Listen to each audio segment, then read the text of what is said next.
Good morning. How we doing today? All right, got a little story for you this morning. Typical boy meets girl. Well, this young man, he met this young lady, and they fell madly in love with each other. So they decided to get married. Right.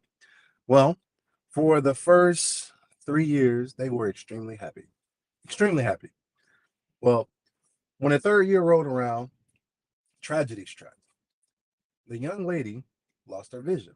So, of course, like anyone, if they lose their vision, it's going to be a very traumatic experience. She went through all the stages of grief, and finally she got to the stage of acceptance. So she accepted that this was what her life was going to be now, and she had to do something about it. Well, she started to get frustrated because she had lost a part of herself, that like she lost the ability to be independent because she could no longer see, and now she had to learn a new skill that would replace the ability to see. So she had to learn how to read braille. She had to learn how to use a one of those sticks to walk with. She had to learn all of these things. Like, she's in a completely different world. Her entire life changed in an instant, just like that.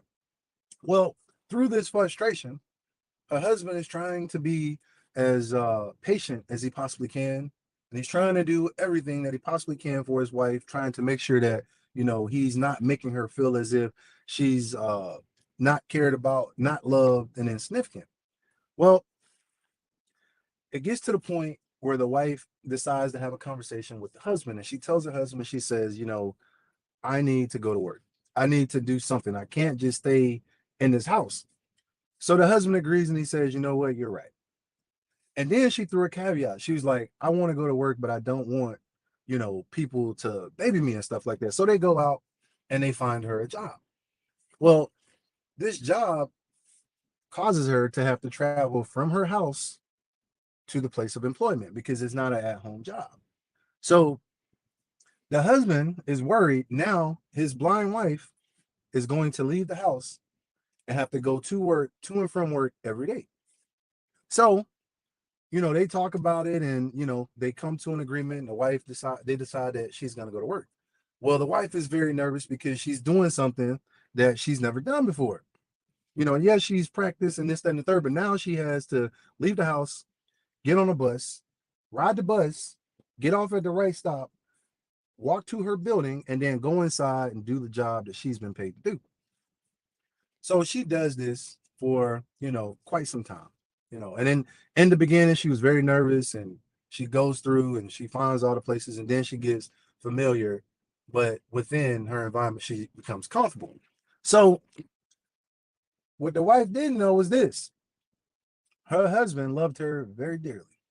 He changed his entire life to ensure that his wife was happy and she could do what it was that she wanted to do. He wanted her to have that sense of independence that she longed for. So what he did was he would follow her from a distance. He never said anything to her. He never gave her any suggestions or anything. The only thing he did was he followed her from a distance and he watched.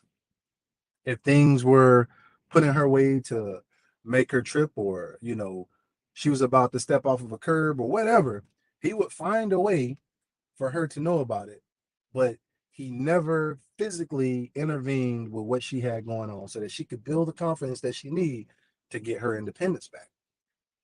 And the reason that I'm telling this story today is because leadership, as leaders, as sometimes we have to be a coach. And sometimes you have to coach from afar. Because if you don't coach from afar, sometimes people tend to not build the confidence that they need to be able to execute the jobs that they have. Like, confidence comes from doing. And I say this all the time. Confidence comes from doing. You have to do it. You have to do it to build confidence. You have to be successful at it to build that confidence. And even through failure, you can still build confidence. But confidence comes from doing. And to build that confidence, sometimes we have to coach from afar. All right. With that being said, I'm going to go ahead and jump off of here. Look, you are important.